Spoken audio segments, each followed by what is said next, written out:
KVK3 அஸ்ட்ராலஜரின் காலை வணக்கம். இப்போ ஐபிஎல் மேட்ச் 2024 பொறுத்த வரைக்கும் முற்றிலும் ஜோதிட ரீதியான கணிப்பு தான். இலவசமாக தான் வீடியோ பதிவு பண்ணுறேன். இந்த வீடியோ பார்த்துட்டு நீங்கள் பணம் கட்டி ப்ளே பண்ணுறது அப்படிங்கிறது அது உங்களுடைய தனிப்பட்ட விருப்பம். இதுக்கு நானோ என்னுடைய யூடியூப் சேனலோ பொறுப்பு இல்லை அப்படிங்கிறத நீங்கள் புரிஞ்சுக்கிறணும். அது மட்டும் இல்லாமல் KVK3 அஸ்ட்ராலஜர் அப்படிங்கிற பேரில் டெலகிராம் சேனலும் வாட்ஸ்அப் குரூப்பும் நிறையா ஓப்பன் பண்ணியிருக்காங்க. அதையெல்லாம் போய் மாட்டிக்கிறாமல் ரொம்ப கவனமாக இருங்க. இது முற்றிலும் இலவச பதிவு மட்டுமே. தேங்க்யூ.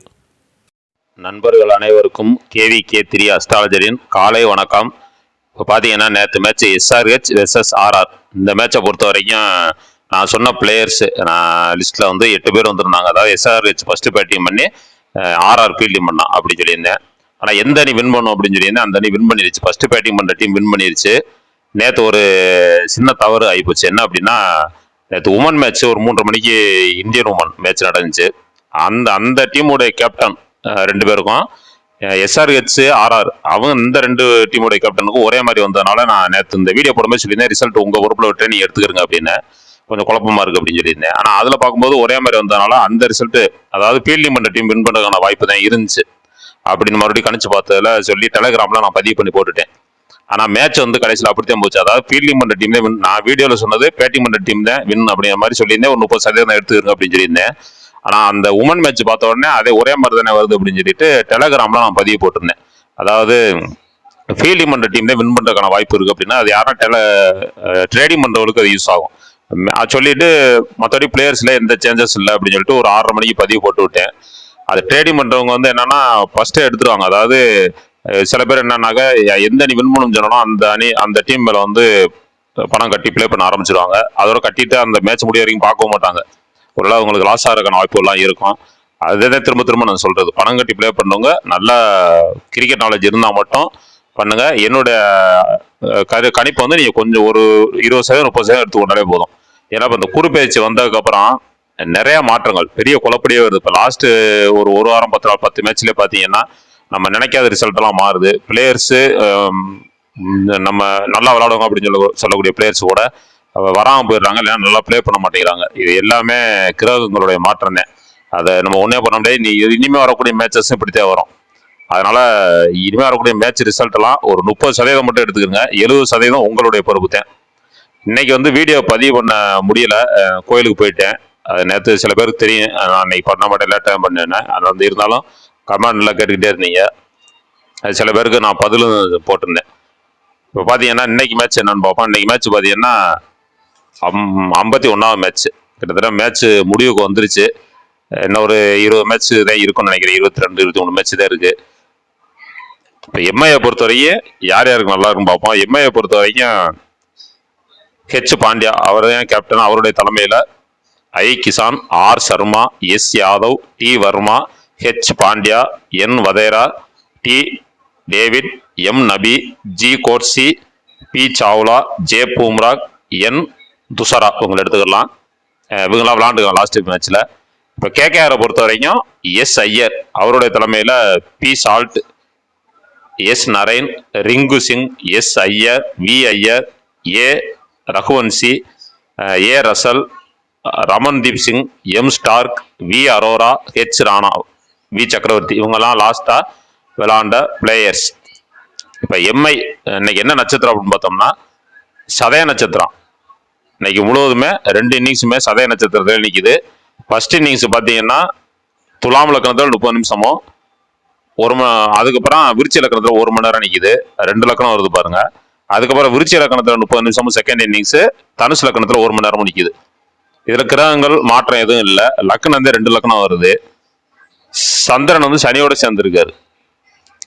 இப்போ எம்ஐ ஃபர்ஸ்ட் பேட்டிங் பண்ணால் கிசான் அவர் வந்தவுடனே அவுட் ஆகிற மாதிரிலாம் இருக்குது. இது ஜோதிட கணிப்பு தான். ப்ளே பண்ணாலும் பண்ணலாம், இல்லை வரிசை எதுவும் மாற்றி விட்றாங்களா என்னங்கிறது தெரியல. ஒருவேளை 3-4வது ஆளாக அந்த மாதிரி இறங்குனாருன்னா அதுக்கு தகுந்த பார்த்துங்க. ஏன்னா கேப்டன் இப்போ என்ன முடிவு பண்ணுறாங்கன்னு நமக்கு தெரியல.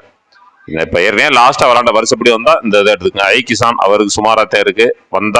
வந்தோடனே அவுட் ஆகிற மாதிரி தான் இருக்குது. சர்மாவும் அந்த ஒரு 30 நிமிஷம் நின்றுக்கிட்டாருன்னா கன்டினியூ பண்ணுற மாதிரி இருக்கும். இல்லை 30 நிமிஷம் முடிஞ்ச உடனே கரெக்டாக 7:30 மணிக்கு மேட்ச் ஸ்டார்ட் ஆகுனா 8 மணி 8:10 ஒரு 8:05 கூட அவுட் ஆகிற மாதிரி வாய்ப்பு இருக்கும். ஆனால் நல்ல ஸ்கோர் எடுத்துருவார். அப்படித்தான் இருக்கு. ஸ்கோர்னா என்ன ஒரு 50+ ரன் பாயிண்ட் எடுத்துருவாருன்னு வச்சுக்கிறேன். அப்படி எடுத்துக்கிறேங்க. எஸ் யாதவ் வந்தவொடனே அவுட் ஆகிற மாதிரி தான் இருக்கு.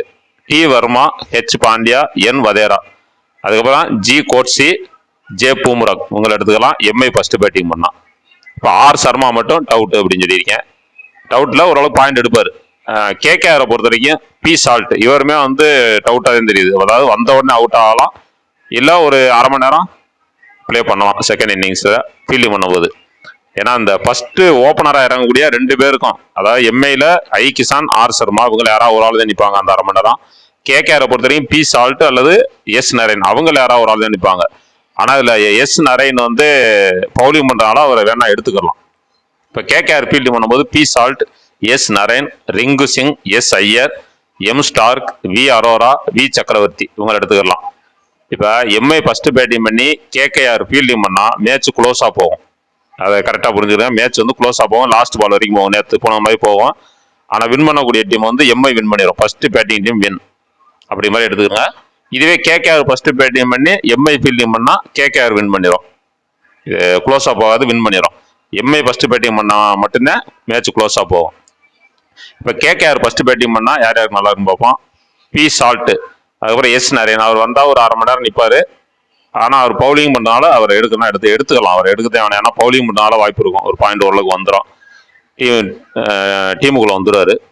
ரிங்கு சிங், எஸ் ஐயர், ஏ ரசல், எம் ஸ்டார்க், அதுக்கப்புறம் பார்த்தா ஹெச் ராணா அவங்களை எடுத்துக்கலாம்.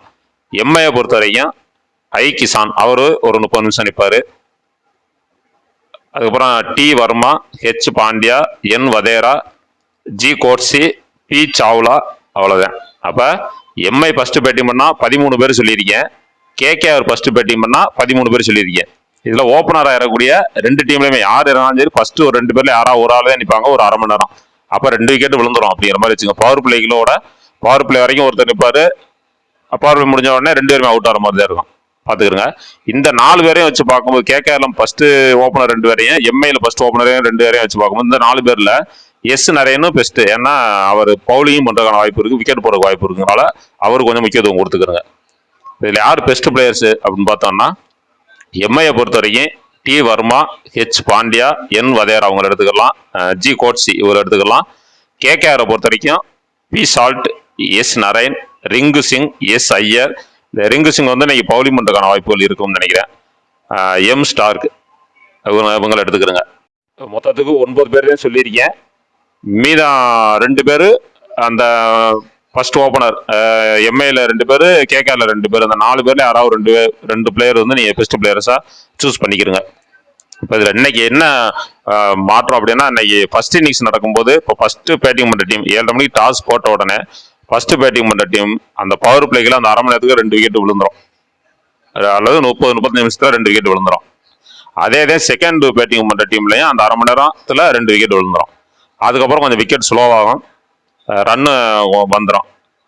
இப்படிதான் இருக்கு இன்னைக்கு மேட்ச்சு.